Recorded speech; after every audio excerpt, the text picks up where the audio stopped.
They say one phone call can change everything. For Amara Daniels, an ambitious, confident, and fiercely determined black woman, that single call turned a humiliating travel nightmare into a thunderous show of karma that rocked an entire airline to its core. Can one voice really bring down a corporate giant? Stay tuned to Dark Stories to find out. Little did the haughty flight staff at Skylink Airlines know, denying Amara her rightful first-class seat would do more than upset her day. It would unleash a storm of events that exposed corruption from the tarmac to the top offices, drawing in CEOs, powerful attorneys, and even the national media. Buckle up, because this turbulent journey on Dark Stories is one you'll never forget. Amara Daniels woke up with the unmistakable feeling that this day would mark a turning point in her life. Even before the sun peeked through the New York skyline, she was showered, dressed, and pacing around her cozy Manhattan apartment. The city that never sleeps hummed beyond her windows, the early morning bustle reminding her of the unstoppable momentum that fueled her every ambition. As a senior project manager for a thriving tech firm, one just featured in the New York Times, Amara had grown used to being the only black woman in the boardroom. That fact never discouraged her. It only sharpened her determination. Her flight to Los Angeles was a meticulously planned affair. She had important meetings lined up with major investors, an emerging startup alliance, and a possible media appearance on a technology-focused podcast. She wasn't merely traveling for business. She was about to step onto a bigger stage. What happens when that stage is ripped away? Keep watching Dark Stories to see how Amara fights back. To match the magnitude of this opportunity, she had decided to fly first class on Skylink Airlines, an airline she'd flown with many times before without issue. This time, she had done her usual routine, booked her ticket directly through the airline's website, confirmed her seat, and even upgraded to first class using the loyalty miles she'd accrued through years of near-constant travel. Amara, well-versed in the subtle ways people underestimated her, carried herself with a quiet but unshakable grace. Standing at an impressive 5 feet 10 inches, she radiated confidence, from her regal posture to the bright intelligence in her dark eyes. Some called her intimidating, but she chalked that up to the fact that she refused to shrink herself in the face of challenge. She had learned resilience early on from her father, a civil rights attorney who had championed countless discrimination cases during his lifetime.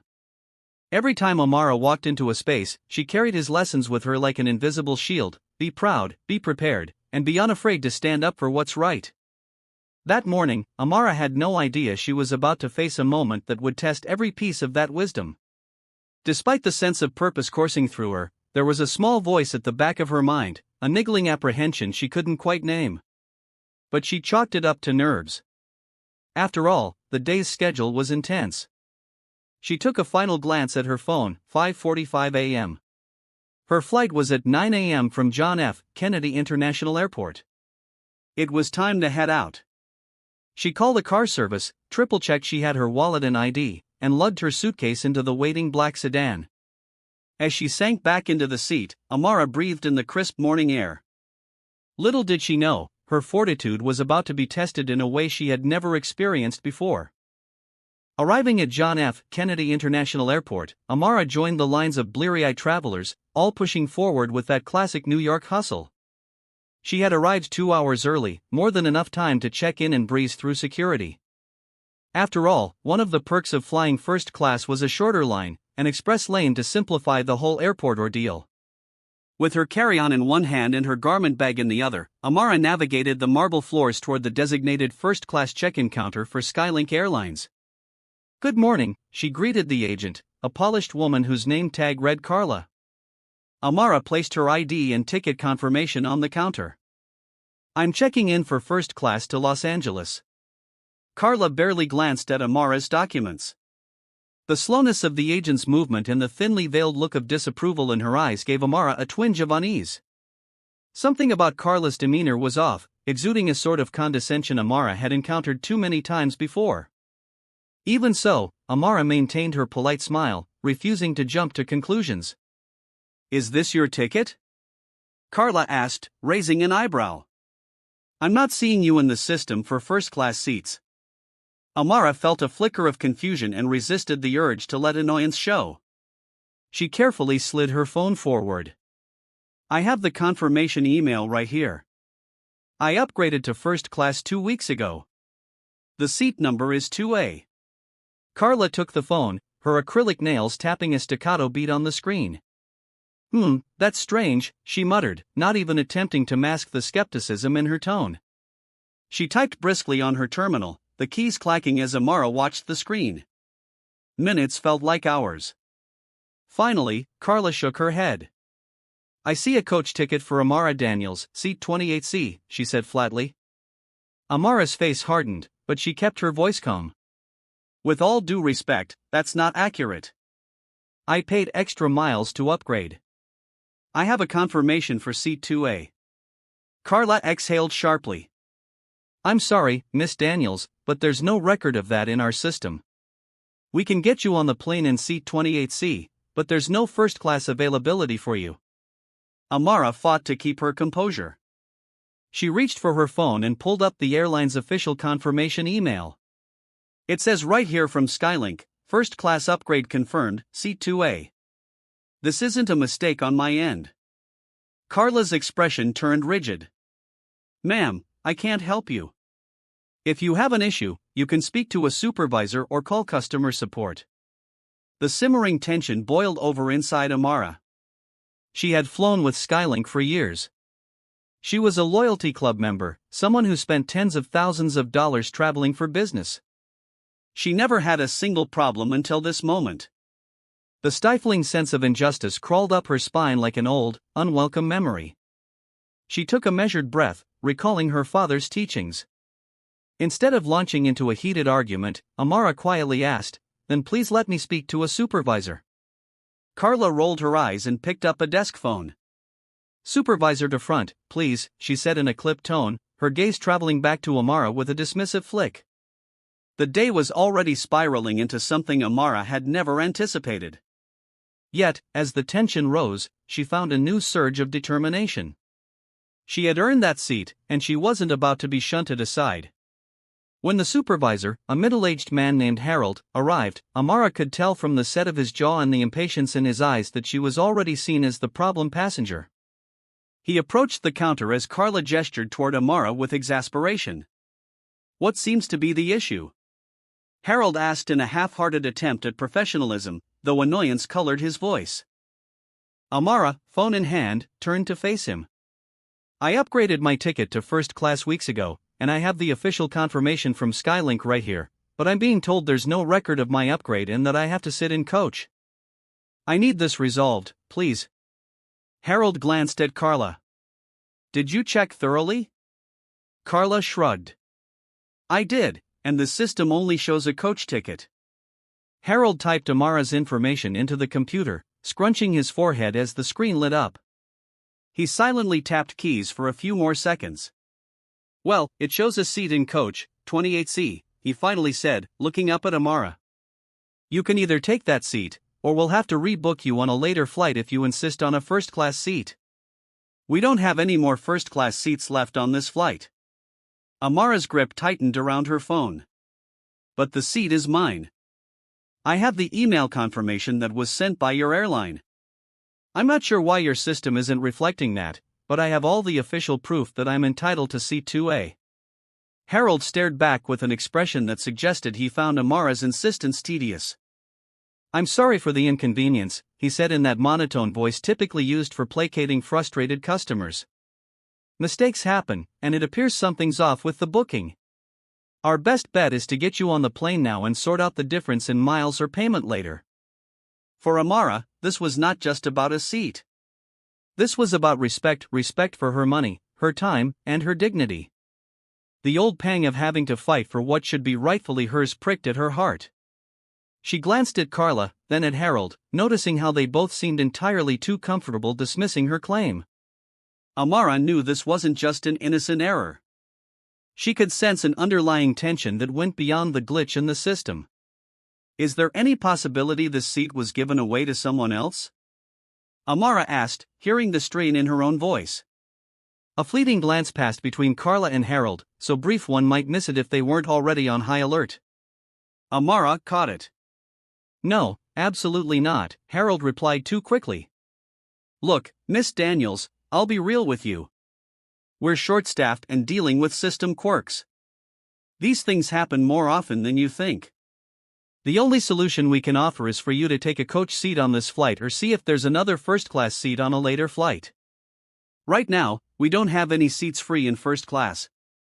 So, what's it going to be? Amara bristled at the pressure in his voice, like he was doing her a favor. She inhaled slowly, exhaled even more slowly, and said, I will wait. I want a manager higher up, or I want a phone call to your corporate line. This is unacceptable. Harold's lips tightened into a thin line. Suit yourself, he said dismissively. Then, in a voice carrying far more volume and sarcasm than necessary, he spoke to Carla.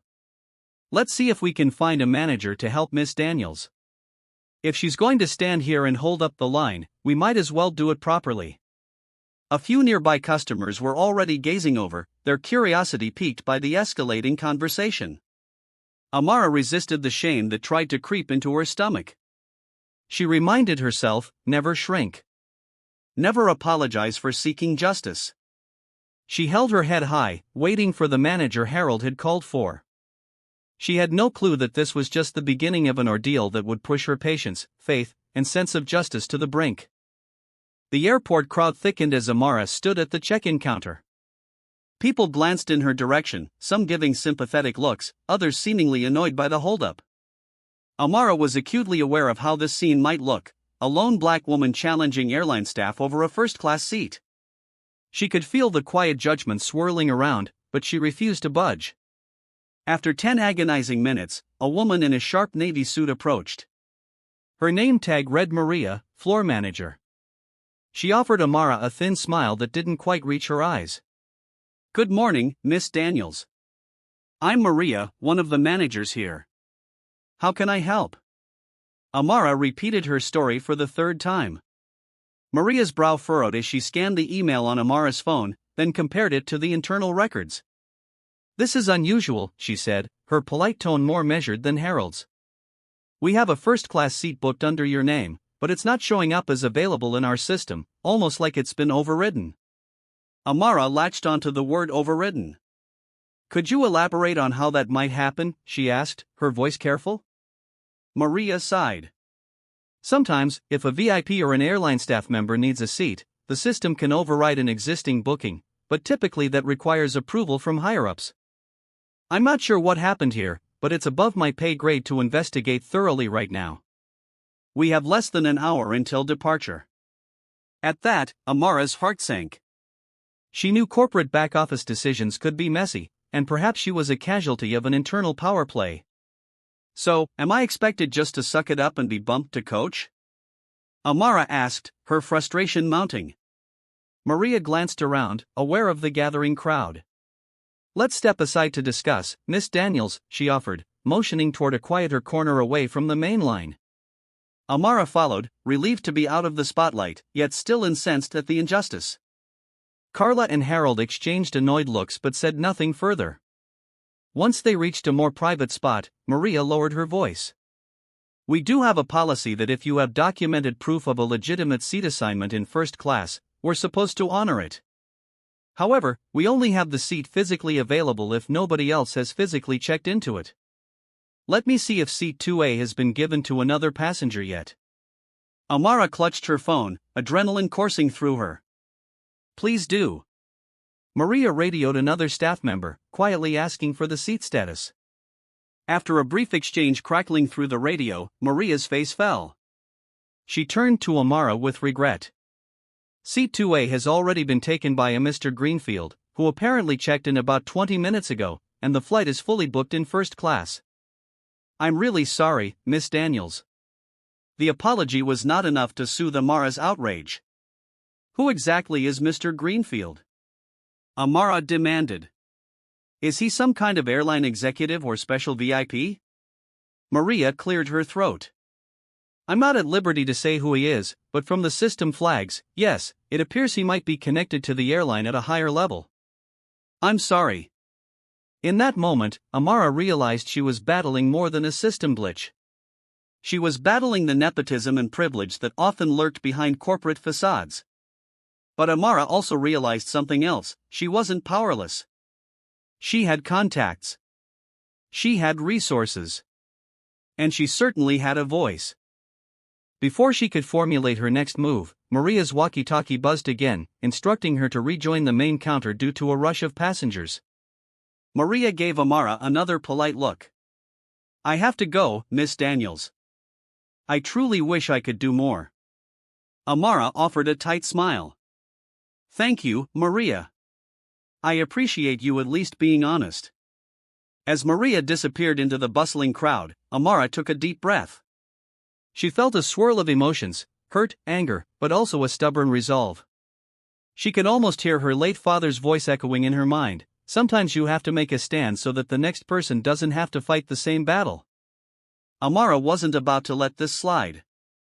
Amara found a quiet corner near a row of vending machines, her phone clutched like a lifeline. She knew exactly who to call first, her best friend, Kayla Johnson, a savvy corporate attorney based in New York. Kayla was no stranger to Amara's struggles, having helped Amara negotiate complicated business contracts and navigate the occasional workplace discrimination fiasco. If anyone could provide immediate legal guidance and moral support, it was Kayla. The phone rang twice before Kayla picked up, her voice brisk. "Hey, Amara, I'm about to head into a meeting. You okay?" Amara recounted the situation in rapid-fire detail. Kayla was silent for a moment.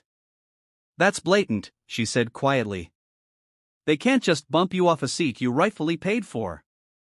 Have you spoken to someone higher than the floor manager?" "Not yet," Amara replied. "The flight leaves in under an hour. I'm worried if I escalate it further, they'll just tell me to get lost."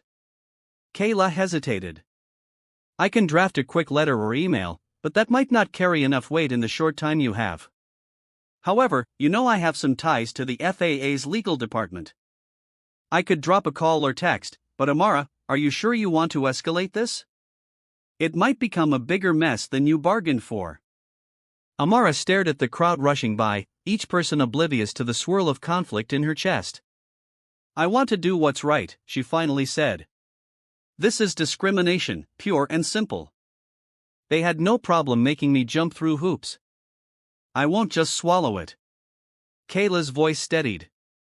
"All right, I'll see if I can get you some immediate traction.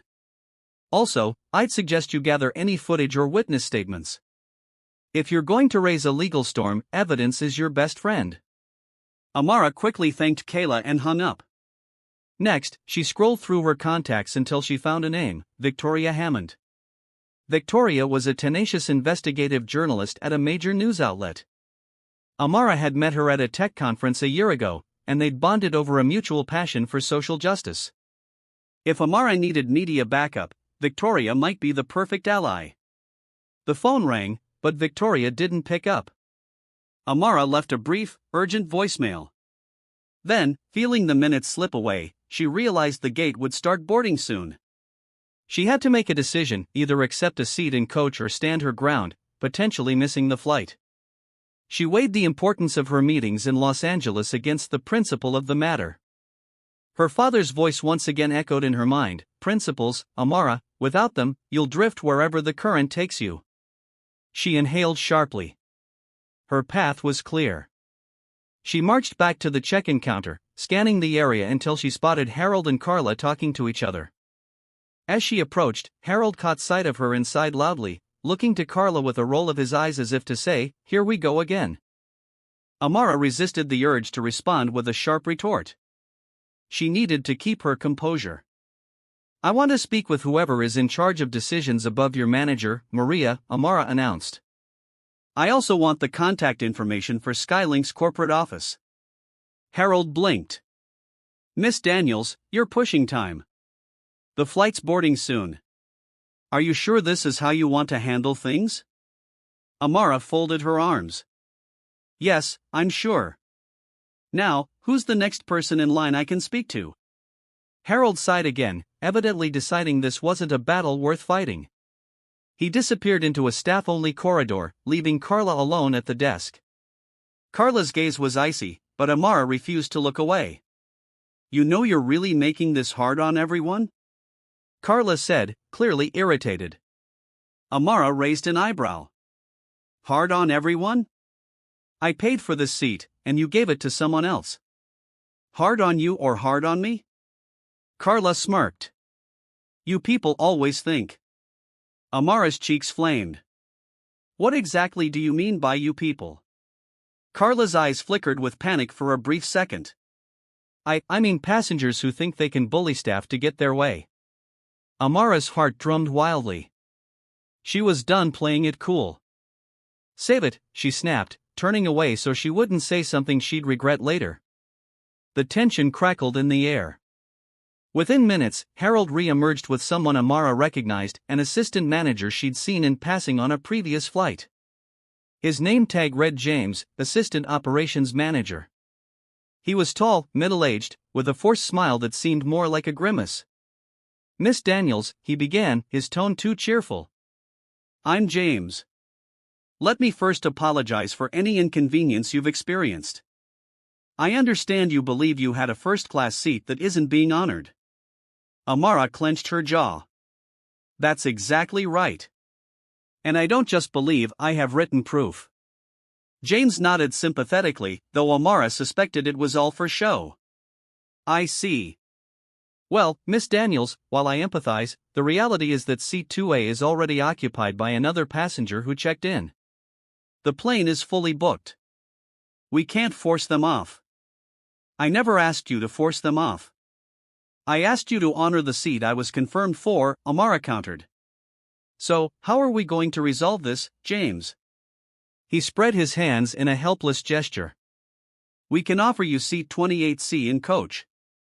Alternatively, we can put you on the next flight, though the next first-class seat won't be available until tomorrow. We'd be happy to comp a hotel room for tonight. Amara's frustration twisted into something sharper, almost heartbreak. She had critical meetings that evening, plus a primetime appearance on a tech podcast.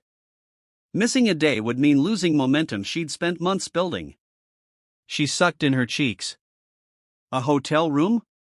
You think that's an equitable solution after you've stolen my seat? James frowned. Miss Daniels, please, let's not use words like stolen. This was a booking discrepancy, and we're trying to fix it. We have a flight to board soon.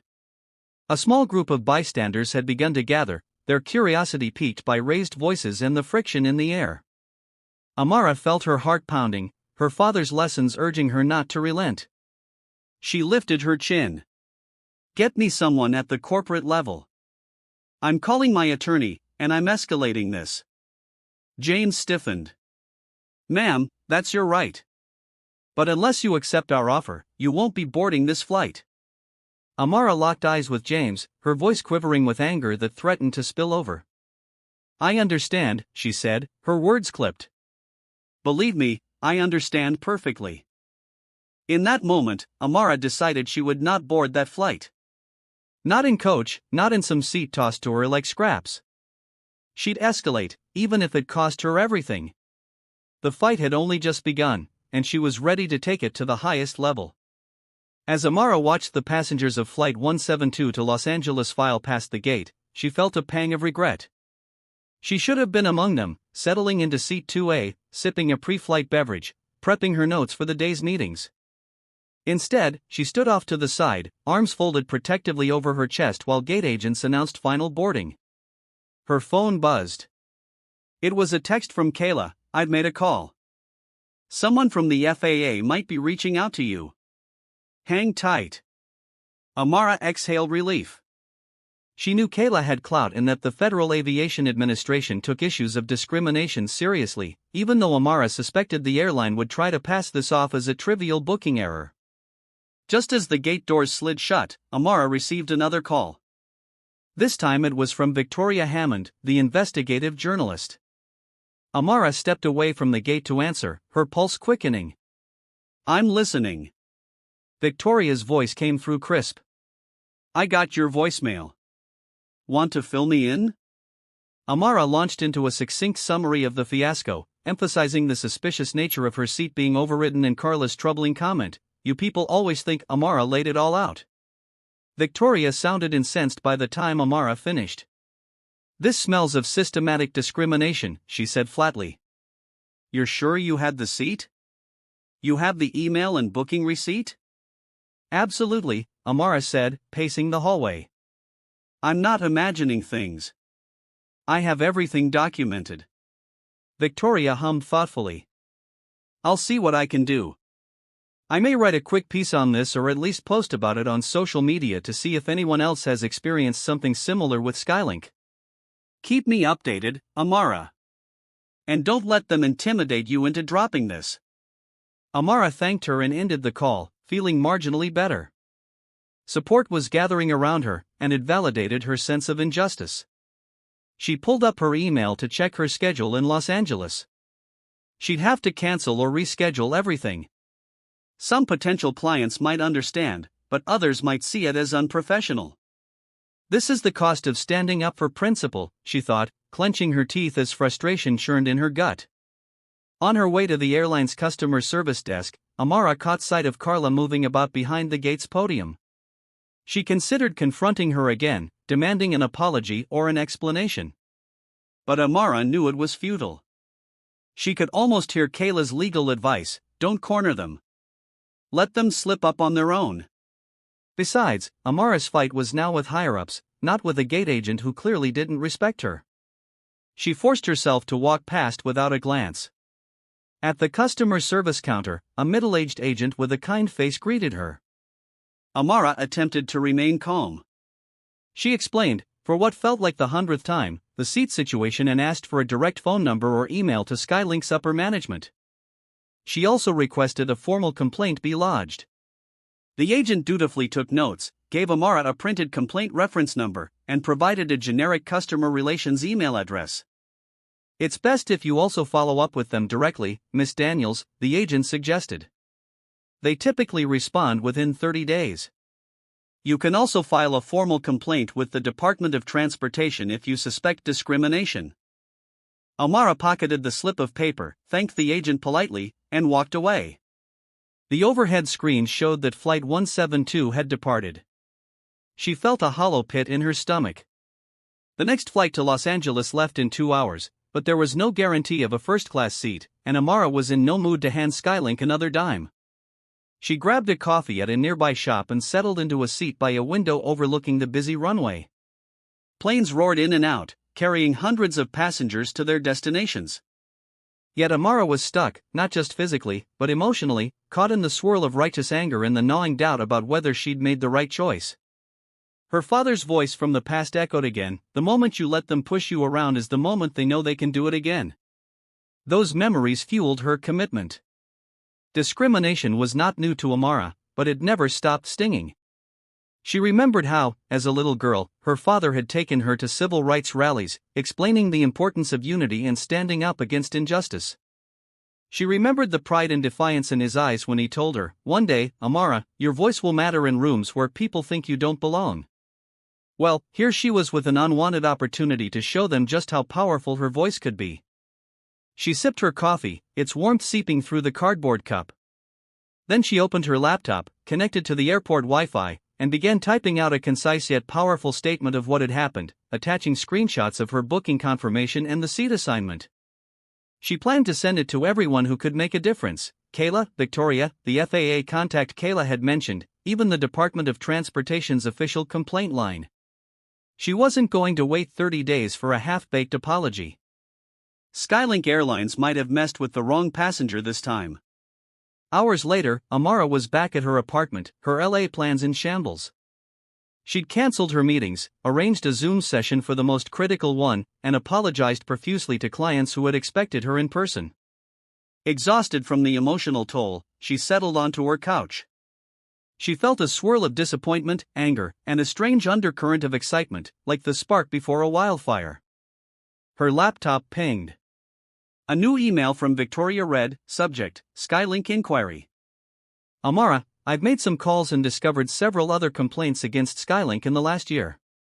Some eerily similar to yours, a pattern of upgrades disappearing, particularly for minority passengers, mostly Black and Latino travelers, and the seats ending up with corporate employees or preferred customers. Going to do more digging. Keep me posted on any new developments. Amara's stomach twisted. This was worse than she imagined. If there was a pattern, maybe Carla's dismissive treatment was just the tip of the iceberg. Amara typed a quick reply to Victoria, thanking her, and promised to keep her in the loop. Next, her phone buzzed with a notification from Kayla. Hey, Amara. FAA contact is interested in hearing your story in detail. Let me know when you can chat. Amara set up a quick call and spent the next hour detailing her experience, systematically presenting her proofs, emails, receipts, timestamps. The official listened quietly, asking direct questions, but offering little in the way of immediate solutions. Still, Amara sensed something shifting. People were paying attention. She wasn't just a lone customer battling an airline's bureaucracy. That evening, Amara tried to unwind by watching a documentary, but her mind kept drifting back to the day's events. Instead, she pulled up Skylink's social media pages. Reviews, comments, and posts from disgruntled passengers flooded her screen. She found stories of lost luggage, rude staff, alleged racial profiling. Most were older posts overshadowed by corporate marketing campaigns. But Amara recognized a deeper undercurrent of dissatisfaction. She opened Twitter and typed a careful statement, thread, today at Skylink Airlines, denied me the first-class seat I had booked and confirmed. They claimed a system glitch, but all evidence suggests the seat was overridden and given to someone else, someone with ties to the airline. This is not about a seat. It's about respect, fairness, and the troubling pattern of discrimination many of us face when traveling. I have the receipts, and I'm not afraid to use them. Stay tuned. She attached screenshots of her boarding pass confirmation. Then, after a moment's hesitation, she pressed tweet. She wasn't sure what the response would be. Perhaps a few friends would retweet in solidarity. Maybe it would gather dust. But Amara was done staying silent. She watched the replies roll in, a trickle at first, then more as the algorithm picked it up. Strangers expressed outrage, shared their own horror stories, or offered words of encouragement. A few trolls popped up, of course, accusing her of playing the race card. Amara blocked them immediately.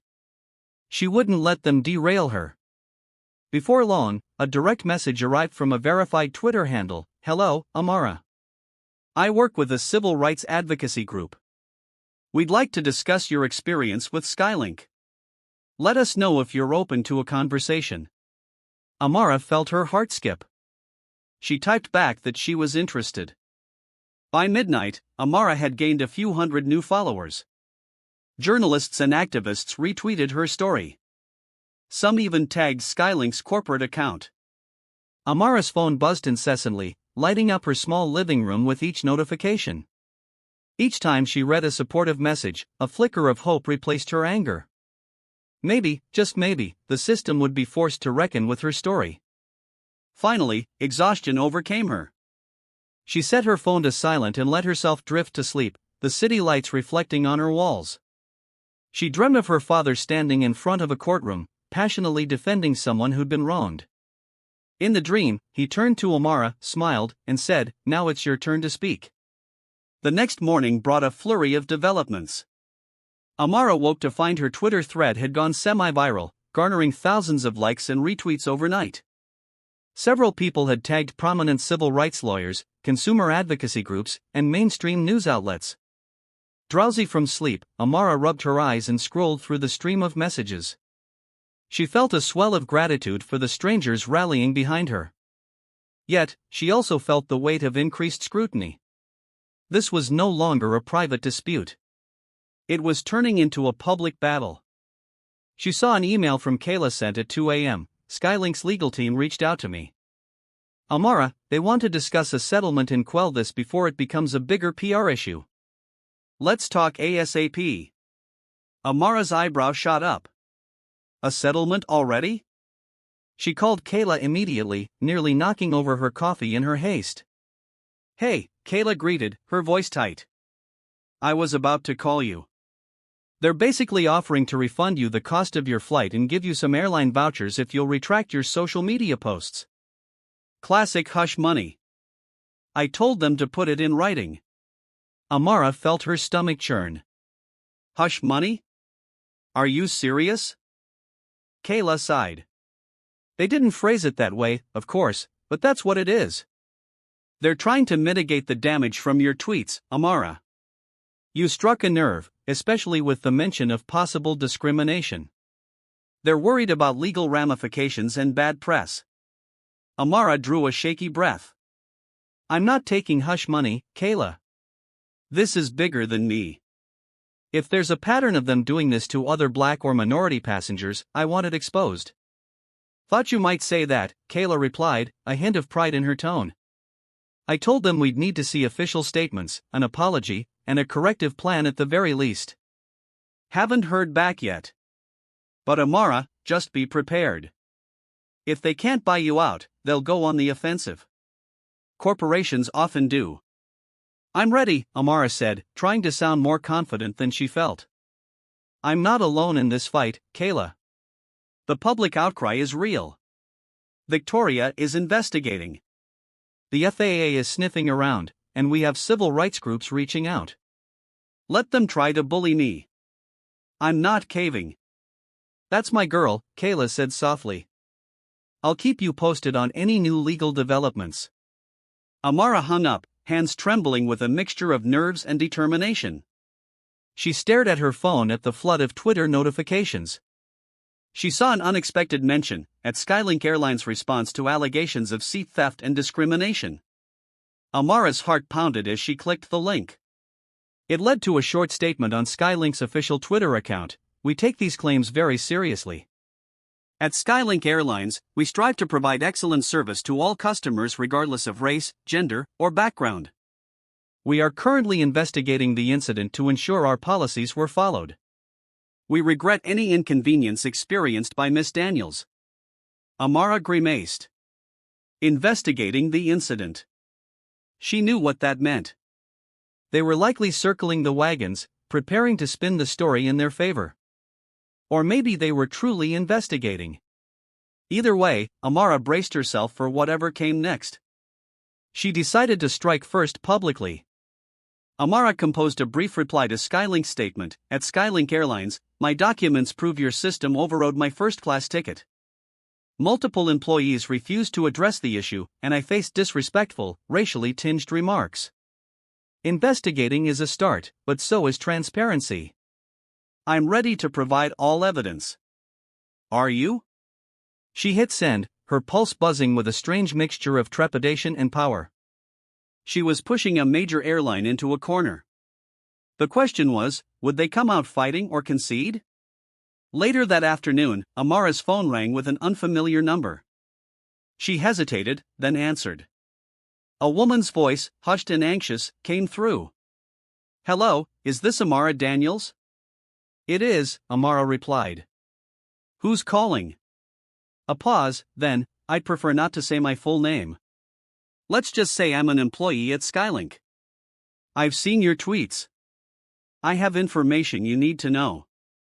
But you have to promise to keep me anonymous. I could lose my job. Amara's mouth went dry. I understand. You have my word. The woman took a shaky breath. Look, I don't have much time. I work in the reservation system for Skylink. There's been talk for months that certain seats are being flagged for VIPs at the last minute. A lot of us suspect it's nepotism or corporate favoritism, but it's also disproportionately affecting certain customers, especially people of color. When we try to bring it up, we get brushed aside. Amara's pulse thundered in her ears. Do you have proof? Potentially, yes, the woman said. Emails, internal memos, but if I share them, I'm risking my job. I just couldn't stay silent seeing what they did to you, especially with how the staff treated you. But you can't reveal who I am. You can't mention me at all. If they find out, I'm done. A flood of gratitude and empathy filled Amara. I promise I won't reveal your identity. Any information could really help. People need to see what's happening. The woman's voice trembled with relief. I'll send some files to the email you listed on your Twitter profile, but be careful. Skylink's corporate lawyers are ruthless. And one more thing, they'll try to paint this as a minor glitch or an isolated incident. Don't let them. This is systemic. Amara thanked the caller. Then the line went dead. Amara looked at her phone, her breath caught in her throat. If this whistleblower truly had the smoking gun, hard evidence of a deliberate scheme to override seats, this could blow the whole case wide open. No wonder they were so quick to offer hush money, Amara mused. Minutes later, her email dinged. She opened it to find a zip file labeled seat_override_confidential. Amara's heart pounded as she clicked to extract the files. Inside were several emails and system logs. She skimmed through them, her eyes widening. One internal memo read, "In the event of VIP or executive seat requests, override existing passenger reservations if the flight is within 24 hours of departure. Priority override authorized by Manager of Corporate Relations. Keep these requests strictly internal." Below it was a list of seat override transactions from the past 6 months, peppered with flight details and passenger names. Amara's own name was on the last line, with C2A flagged as reassigned to Exec Greenfield. She skimmed other lines: reassigned to board member, reassigned for corporate sponsor, reassigned to friend of exec. Over and over. Her blood boiled. This was more than a simple error. It was a systematic practice of bumping paying customers whenever a high-powered individual wanted their seat. And indeed, at a glance, many of the original passengers' names looked like they were from diverse backgrounds. Amara's hands shook as she realized the magnitude of this. She quickly drafted a secure email to Kayla, attaching the files with the subject line, "Urgent, whistleblower evidence." She typed a note, "Kayla, look at these. It's bigger than we thought. Let's strategize ASAP." Also sending to Victoria. She fired off the email and then sat back, her mind spinning. This was a game changer. The airline might try to bury her, but Amara was holding a bombshell of corporate malfeasance. One that could spark lawsuits, government fines, and a PR nightmare for Skylink. Just then, her phone buzzed. Another unknown number. Amara hesitated, but curiosity won. She answered, her voice trembling with adrenaline. "Hello, Miss Daniels. This is Richard Manning, Executive Vice President of Customer Relations at Skylink. I understand you've had an unfortunate experience with our airline. I'd like to personally invite you to a meeting at our headquarters to discuss a resolution. Are you available this week?" Amara forced herself to speak calmly. "Mr. Manning, as of yesterday, your legal team tried to arrange a settlement. Now you're inviting me to your headquarters. That's quite a turnaround. Might I ask what changed?" A pause. "Well, Miss Daniels, we become aware that you've made certain claims on social media. We prefer to clear up any misunderstandings directly." Amara's lip curled. "Misunderstandings, indeed." "I'm sure you would," she replied, hearing her heartbeat echo in her ears. "I'll consider it.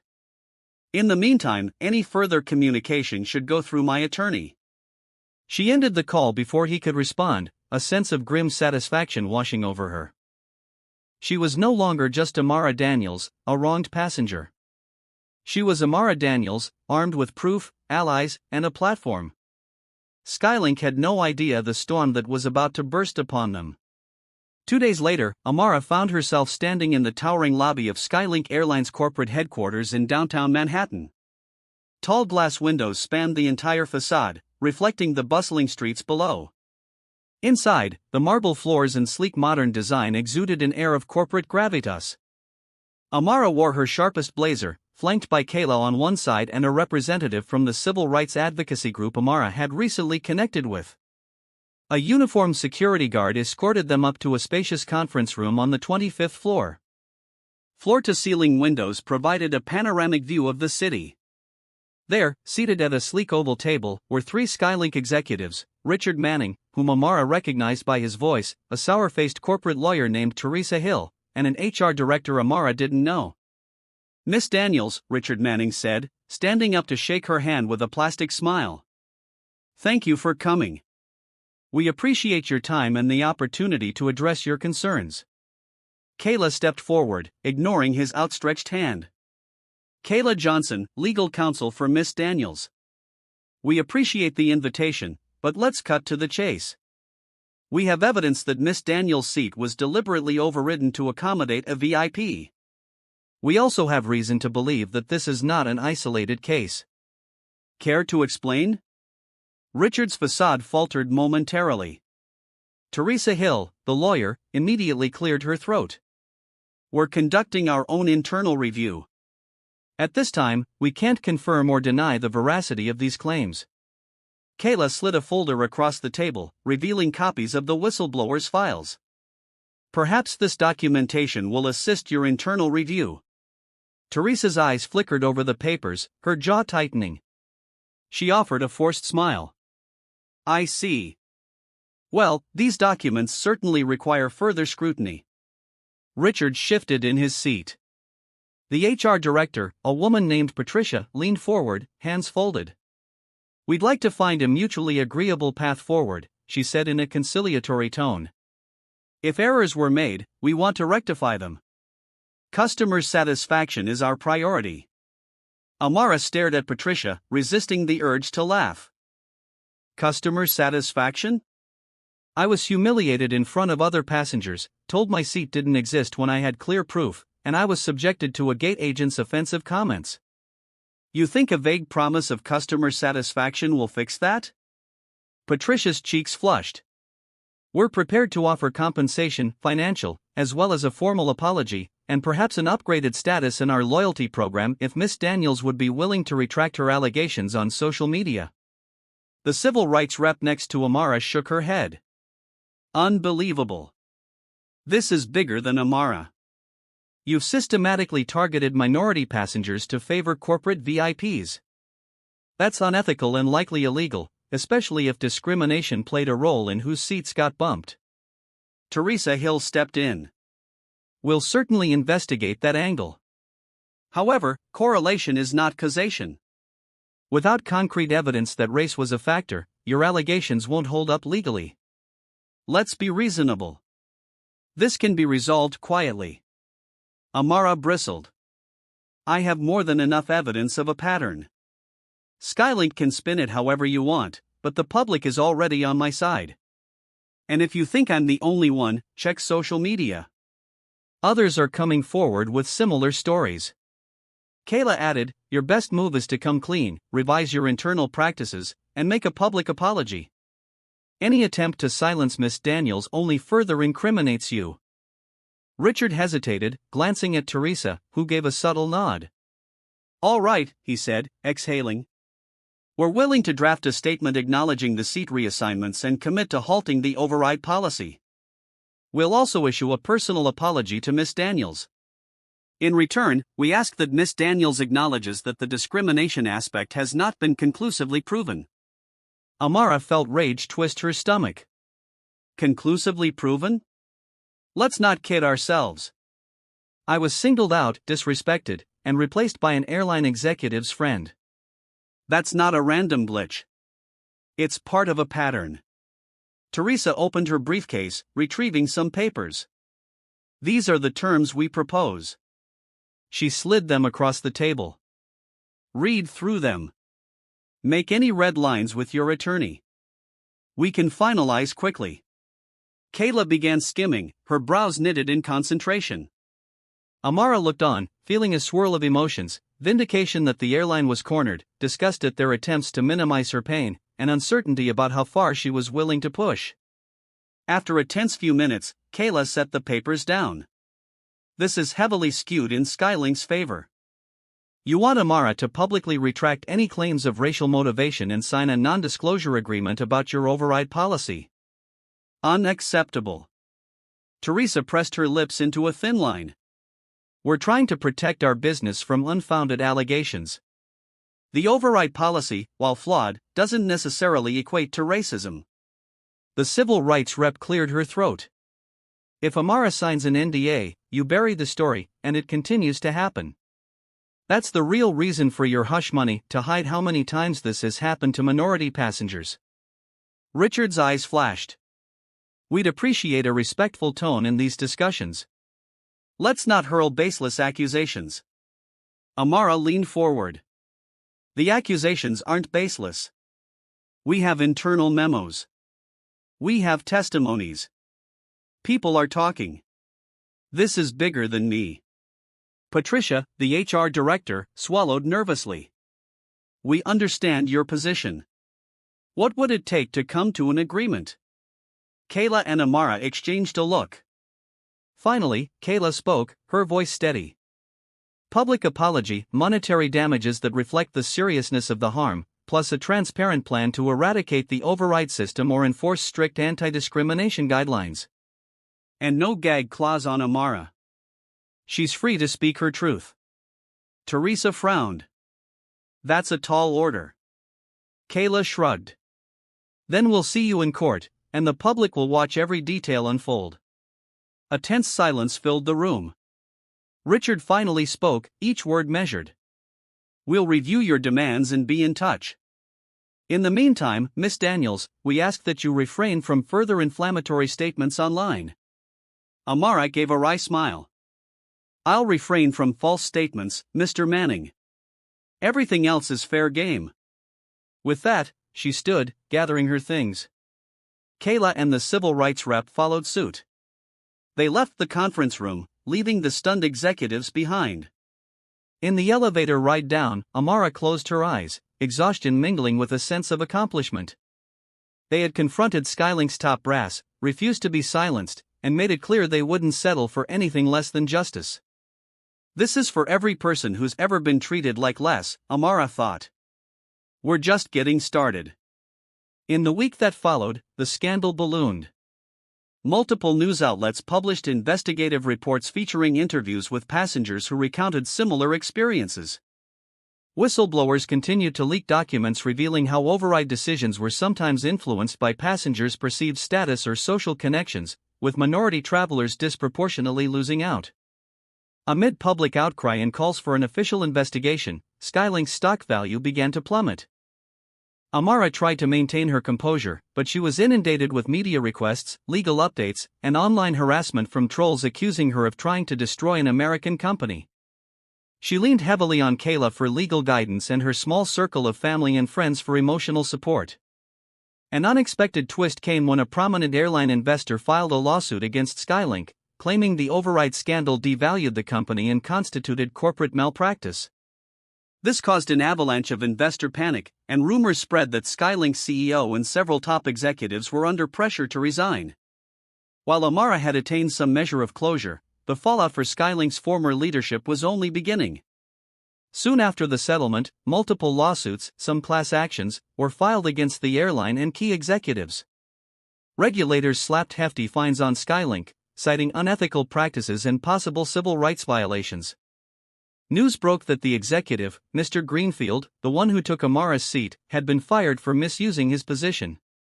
Moreover, Carla, the gate agent who had belittled Amara, was terminated after an internal investigation found multiple complaints of rude or discriminatory behavior in her record. Harold and James, the supervisors who had tried to brush Amara off, reportedly resigned amid the turmoil. The scandal made them virtually unemployable in the airline industry, their names tarnished by the high-profile coverage. Meanwhile, Amara's father's lessons about justice echoed in her mind, and she couldn't help but feel that this was precisely the kind of accountability he would have fought for. In the broader airline industry, other carriers took notice. Facing growing consumer scrutiny, many airlines reviewed their own seat assignment and upgrade policies, wary of becoming the next Skylink scandal. A handful of them publicly announced changes to ensure transparency and fairness, hoping to stave off negative press and possible investigations. For Amara, watching these dominoes fall felt surreal. She had begun the ordeal as a single passenger trying to board a flight, and now she was the catalyst for industry-wide reforms. The karma that had swung back at Skylink was both swift and severe, leaving no doubt that corporate arrogance and discriminatory practices could no longer hide in the shadows. As for Amara, her life took an unexpected but exhilarating turn. The media attention skyrocketed her public profile. Invitations poured in for her to speak at conferences and panels about consumer rights, corporate ethics, and racial discrimination in professional settings. She found herself fielding offers to collaborate on a book or to host a documentary about modern civil rights struggles in corporate America. Initially, Amara hesitated. She was, after all, a project manager by trade, not an activist. But her father's memory and the fire that had been lit in her soul during this battle urged her to step forward. If her story could spark wider change, wasn't that worth pursuing? She accepted a few speaking engagements, carefully balancing them with her job responsibilities. At each event, she emphasized the collective power of ordinary people who refused to be silenced. She also highlighted the importance of allies, journalists like Victoria, legal experts like Kayla, and whistleblowers who risked their livelihoods to expose corporate wrongdoing. Even though Amara had settled into a more stable rhythm, the aftershocks of her fight with Skylink reverberated through her life. She encountered supporters at airports, black women, Latino families, even white allies who recognized her from the news and thanked her for her courage. Their gratitude made every moment of stress, fear, and uncertainty worth it. Her own company recognized the leadership and advocacy she had demonstrated. She was promoted to a newly created role, Director of Corporate Social Responsibility, tasked with ensuring her company upheld ethical standards in all its operations. The irony of it all wasn't lost on Amara. Her battle with Skylink had sharpened her sense of right and wrong, preparing her to lead change from within any corporate structure. Thank you for joining Dark Stories on this roller coaster of a story about perseverance, justice, and the power of refusing to stay silent. Amara's journey reminds us that standing up for what's right can unleash waves of change far beyond our own personal struggles. If you found yourself cheering her on, feeling the surge of victory as the powerful were held accountable, and witnessing firsthand how one determined voice can topple even the mightiest corporations, let's keep that spirit alive. I invite you to like, share, and subscribe to Dark Stories so we can continue bringing you stories that uplift, inspire, and remind us all that justice is not just an abstract ideal. It's something we can fight for each and every day. By supporting Dark Stories, you become part of a community committed to truth and fairness. Together, let's keep pushing for the world we deserve.